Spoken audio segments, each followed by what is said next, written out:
여러분 안녕하세요. 오늘은 강북 삼성병원 정신과 오광섭 교수님 모시고 인터뷰 나눠보도록 하겠습니다. 교수님 안녕하세요. 네, 안녕하세요.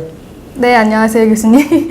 제가 일단 교수님 양력을 좀 뽑아왔어요. 그래서 좀 소개를 드리고 시작을 하려고 하는데 일단은 말씀드린 것처럼 강북 삼성병원 정신건강의학과 전문의로 활동하고 계시고 대한불안의학회 창립회원으로 초대 총무이사로 활동을 하셨고 그 다음에 이후에 대한불안의학회 이사장 회장 그리고 한국자살예방협회 회장, 그리고 대한노인정신의학회 이사장을 역임하셨고요. 현재는 대한신경정신의학회 차기 이사장으로 활동 중이십니다.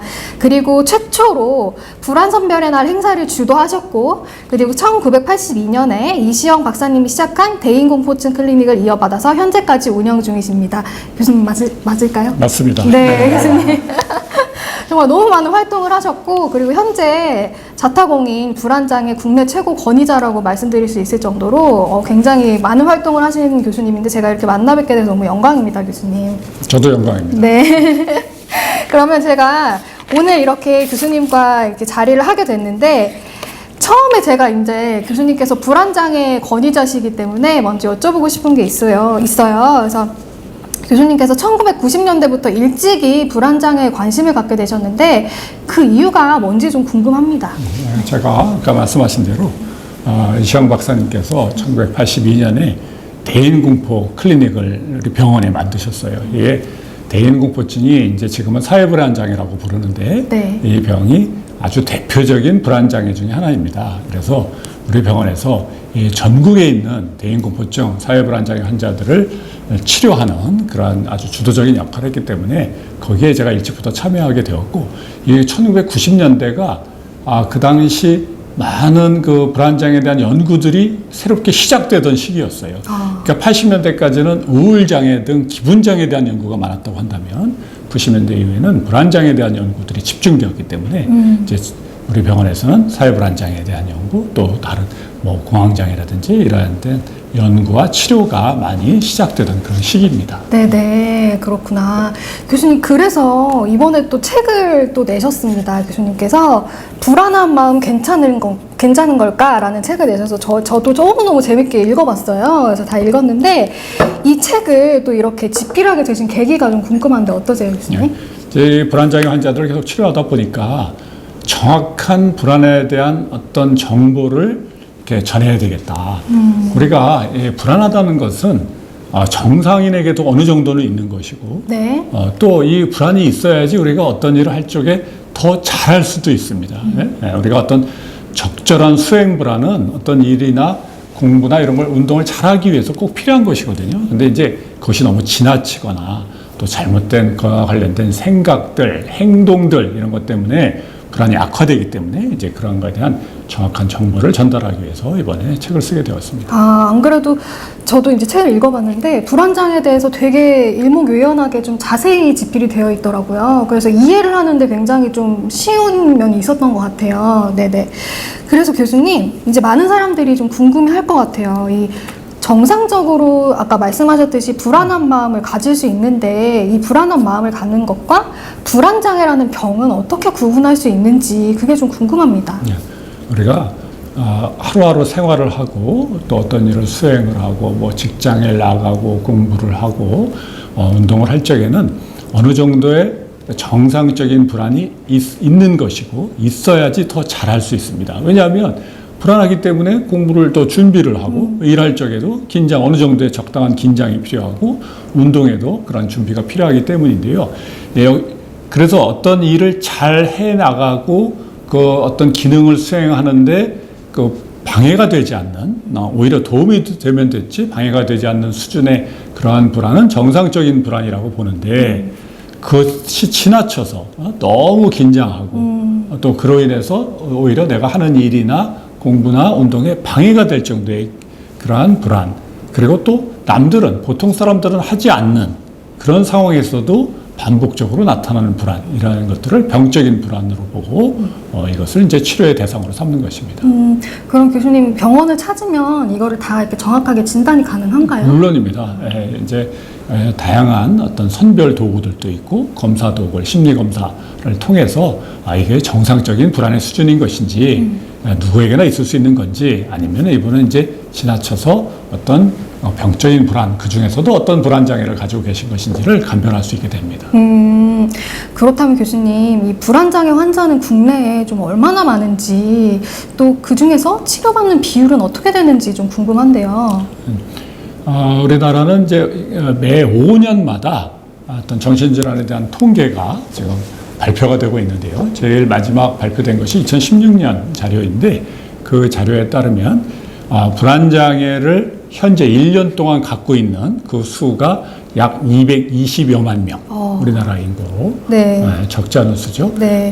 그 중에 치료받는 비율은 한 20 몇 %인데 정신건강의학과에서 치료를 받은 비율은 약 19% 정도로 알려져 있습니다. 네. 그래서 아직도 많은 분들이 불안장애를 가지고 있는 데 비해서 그중에 약 한 5분의 1 정도만이 정신건강의학과에서 치료를 받고 있다. 네. 이렇게 알려져 있습니다. 그러면 정신건강의학과 말고 다른 과에서 치료를 받는 경우도 있는 거예요? 그렇습니다. 이 불안장애가 네. 많은 신체 증상을 호소하거든요. 그래서 이 가정의학과라든지 다른 곳에서 치료받는 분들도 있는 것으로 알려져 있습니다. 그러면 거쳐서 정신과로 가게 되는 거예요? 그렇습니다.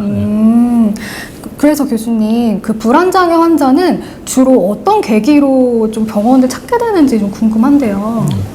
불안장애 별로 좀 차이가 있긴 한데요. 네네. 예를 들어서 사회불안장애 같은 경우는 이제 뭐 발표가 어렵다든지 간혹 결혼식을 앞두고 네. 너무 긴장돼서 결혼식에 들어갈 수가 없다 이런 분들도 있고 그래서 이제 어떤 특정한 계기가 있어서 오는 분들도 있고 네. 범불안장애 같은 경우는 여러 가지 통증을 많이 호소합니다. 머리가 아픈 분들도 많고 또 잠을 못 주무시는 분들도 많고 그래서 이 통증 때문에 병원을 찾았다가 이제 그런 경우는 대개 뭐 가정의학과나 탁과를 찾게 되겠죠. 네. 그래서 2차적으로 오는 경우도 있고 네. 또 처음에는 이 불안장애가 초창기에는 아주 심하지 않을 경우에는 그렇게 생활에 큰 방해가 되지는 않거든요. 네. 근데 이게 2차적으로 우울증이라든지 이런 게 합병하게 되면 네. 이제 그때 우울해서 왔는데 보니까 불안장애도 같이 있는 그래서 치료받게 되는 경우도 있고 네. 다양한 경로로 또 질환별로 증상별로 다양한 경로로 병원을 방문하고 있습니다.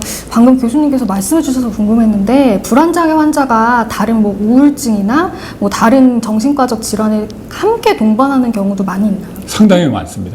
물론 불안장애가 가장 많이 동반하는 질환은 다른 불안장애입니다. 예를 들어서 공황장애 환자들이 범불안장애를 가지고 있거나 사회불안장애를 가지고 있거나 그런데 두 번째로는 기분장애, 우울증이나 이런 기분장애 또 세 번째는 알코올 중독이나 약물 남용과 같은 네. 이런 질병들이 동반되기 쉽습니다. 그러면 그런 질환들이 동반되면 더 악화가 되는 악순환이 생길 수도 있나요? 그렇습니다. 2차적으로 이제 합병증이 더 많이 생기게 되고 네. 특히 우울증이 동반된 경우에는 이제 자살 행동과 같은 이러한 위험한 것으로 더 악화될 수 있기 때문에 네. 조기 발견, 조기 치료가 매우 중요합니다. 교수님 그러면 또 제가 책을 읽다 보니까 한국형 불안장애라는 용어가 있더라고요. 그래서 이는 좀 어떤 걸 의미하는 건지 좀 궁금한데요. 이게 불안장애 증상에는 여러 가지 사회문화적인 영향을 많이 받거든요. 예를 들어서 사회불안장애, 대인공포증 같은 경우에 한국에는 그 나의 증상 때문에 내가 굉장히 부끄러워하고 뭐 눈도 잘 못 맞추고 고개를 못 들고 이렇기 때문에 남들에게 피해를 준다고 하는 네. 가해형, 소위 말하는 남한테 피해를 준다고 믿는 사회불안장애 비율이 약 30% 정도 됩니다.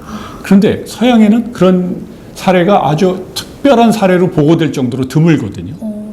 그렇게 문화적으로 달라서 대인공포증, 사회불안장애도 한국형이 좀 다른 거고 또 공황장애 같은 경우에도 네. 공황장애 여러 가지 증상들 중에 네. 이인증이나 비현실감 같은 경우는 그 서양 환자들한테 상당히 흔한 경우인데 우리나라 같은 경우는 그런 증상을 보이는 경우가 정말 드문 경우거든요. 네. 그래서 이게 한국에 맞는 한국의 어떤 문화, 사회 문화에 따라서 증상도 다르고 또 증상이 다르고 병의 어떤 그런 그 경과가 다르기 때문에 치료도 거기에 맞춘 그런 치료가 꼭 필요한 것입니다.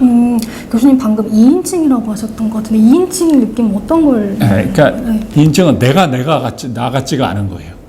갑자기 내가 다른 사람 같고 내가 낯설고 내가 어떤 사람이지? 내가 누구지? 뭐 이런 게 잠깐 동안 공황 발작이 온 동안 혼동이 오는 거죠. 비현실감은 살던 곳이 이 세상에 내가 아는 곳이 아닌 것 같고 뭐 이상한 새로운 세상에 온 것 같고 그런 거를 느끼는 건데 우리나라 환자들은 거의 없거든요. 그런데 서양 환자들은 굉장히 흔한 걸로 돼요. 우리나라도 간혹 그런 증상을 호소하는 경우들도 보고가 되고 있습니다. 아, 그렇군요, 교수님. 그러면 이 책에 자세히 나와 있긴 했지만 그 불안장애에도 종류가 몇 가지 있더라고요. 그래서 그 종류에 대해서 좀 간략하게 설명을 좀 부탁드립니다. 네. 이제 대표적인 게 여러분들이 많이 아시는 게 공황장애이지 않습니까? 예, 최근에 이제 많은 연예인분들이 자기도 공황장애가 있다 이렇게 커밍아웃을 해가지고 많이 알려졌는데 공황장애라는 것은 쉽게 말씀드리면 어느 한순간 뭐 그냥 길을 가다가 뭐 차를 타고 가다가 잠을 자다가 식사를 하다가 한순간 공황 발작이 나타나는 것입니다. 공황 발작이란 갑자기 아무 이유도 없이 뭐 놀란 것도 없고 뭐 특별히 어떤 충격을 받은 게 아닌데도 불구하고 갑자기 여러 가지 신체 증상, 뭐 어지럽고 가슴이 두근거리고 숨이 가쁘고 손이 저려오고 이러한 신체 증상들과 함께 마음적으로는 이러다 내가 쓰러질 것 같다. 아니면 죽을 것 같다. 미칠 것 같다. 이러한 어떤 인지 증상이 5분, 10분 사이에 확 나타나서 30분에서 1시간 정도 지속되다가 가라앉는 것. 그것을 한 번에 공황 발작이 왔다고 하고 이러한 것이 반복되는 걸 공황장애라고 합니다. 근데 이런 게 한 번 오게 되면 이제 사람들은 또 이게 올까봐 두려운 것이죠. 또 그게 그 온 순간은 정말 급박하기 때문에 막 응급실 달려가기도 하고 병원을 찾기도 하는데 그러한 공황 발작이 반복되고 또 중간에 그런 게 올까봐 두려워하는 것, 그것을 공황장애라고 하고요. 두 번째는 아까 말씀드린 사회불안장애, 대인공포증이라고 과거에 많이 불렸던 병인데 이것은 어떤 특정 상황에서 남들이 나를 어떻게 볼까를 너무 두려워한 나머지 그러한 상황을 회피하고 두려워하는 것입니다. 예를 들어서 발표를 두려워한다든지 또 뭐 이런 인터뷰도 사회불안장애 환자들은 이런 방송 인터뷰 다 거부하거든요. 이 남들이 어떻게 볼까? 날 참 그분들의 특징은 남들이 나를 이상하게 볼 것이다. 부정적으로 볼 것이다. 바보처럼 볼 것이다. 그리고 또 내가 이렇게 긴장하니까 그런 모습을 굉장히 나쁘게 볼 것이라고 생각해서 뭐 발표는 물론 뭐 대인관계도 피하고 뭐 또 어려운 상황들이 이제 면접 같은 것도 좀 피하기 때문에 직장 구하기도 어렵고 또 이 데이트하기도 어려워서 결혼도 늦어지는 경향이 있는 것이 대인공포증의 특징입니다. 네. 또 세 번째는 범불안장애라는 것인데 이것도 비교적 흔한 불안장애 중에 하나인데요. 범불안장애는 그 범이라고 하니까 뭐 호랑이가 두려워하냐 뭐 이렇게 생각하시는 분들이 간혹 있는데 다양한 상황에서 광범위하게 불안한 것을 말하는 것입니다. 그래서 여러분들은 항상 무슨 나쁜 일이 일어날 것이라고 생각을 해요. 그래서 아이들이 좀 늦게 들으면 이거 뭐 사고가 나지 않았을까? 뭐 또 남편은 뭐 사업은 뭐 잘못되지 않을까? 부모님은 곧 돌아가시지 않을까? 그렇게 늘 나쁜 일, 우리가 살다 보면은 좀 안 좋은 일도 생기지 않습니까? 그렇죠. 근데 그 확률을 상당히 높게 생각하는 거예요. 항상 긴장하고 불안해하고 그래서 각종 신체 증상들을 많이 호소합니다. 머리가 아픈 분도 많고 소화가 안 되는 분도 많고 잠을 못 주무시는 분들도 많고 그러한 것이 범불안 장애의 특징이고요. 강박장애도 대표적인 것인데 강박장애는 상당히 같은 생각과 어떤 행동들이 반복되는 것입니다. 나는 하고 싶지 않은 생각들이 자꾸 떠올라요. 그게 무슨 돈에 대한 것일 수도 있고 성에 대한 것일 수도 있고 또 오염에 대한 것일 수도 있고 그래서 오염에 관한 경우라면 내가 어떤 그 문고리를 만지면 이게 나한테 균이 옮지 않을까.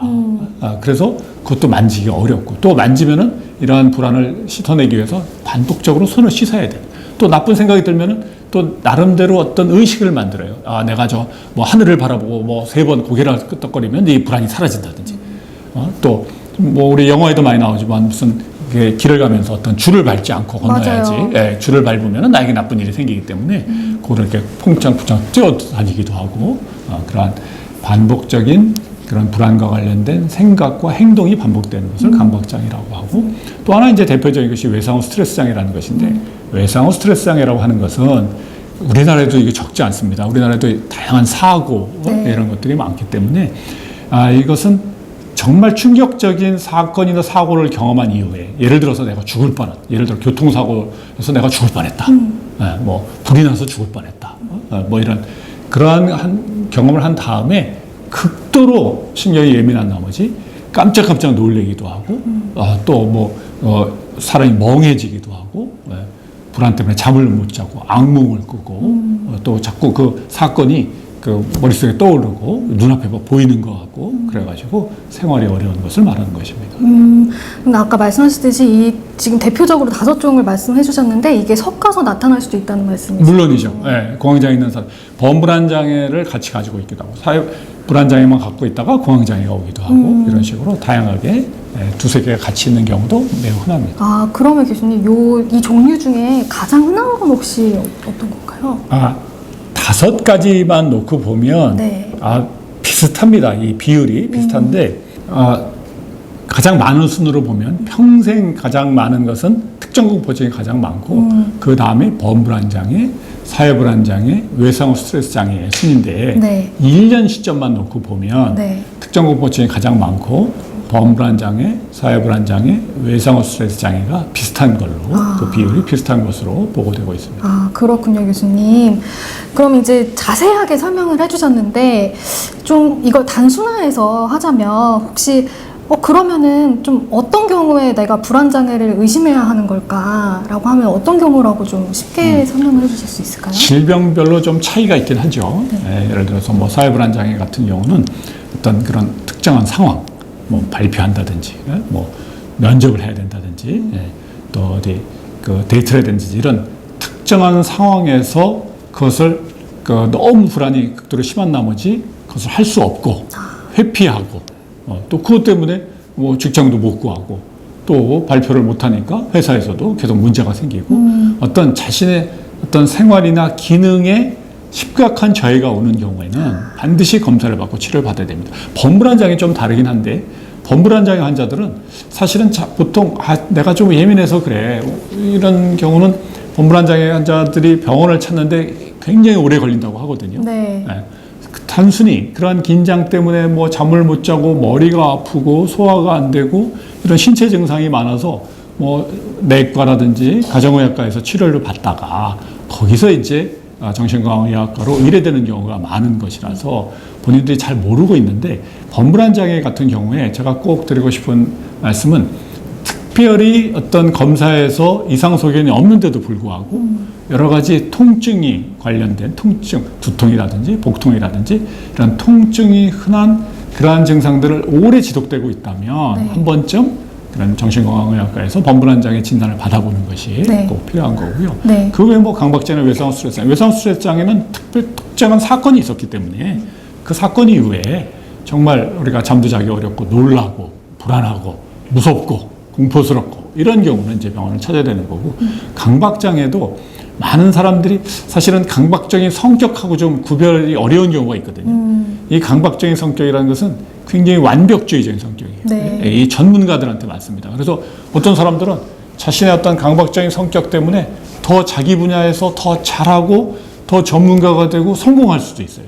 그런데 그 정도가 아니라 그것 때문에 생활에 지장을 받을 정도로 힘들다. 예를 들어 맨날 뭐 길을 가는데도 뭐 피해 다녀야 되고 또 뭐 무슨 생각이 들면은 그것 때문에 뭐 일을 멈춰야 되고 이러한 생활에 지장을 받을 정도면 한 번쯤 검사를 받아보실 필요가 있는 것입니다. 아, 그렇구나.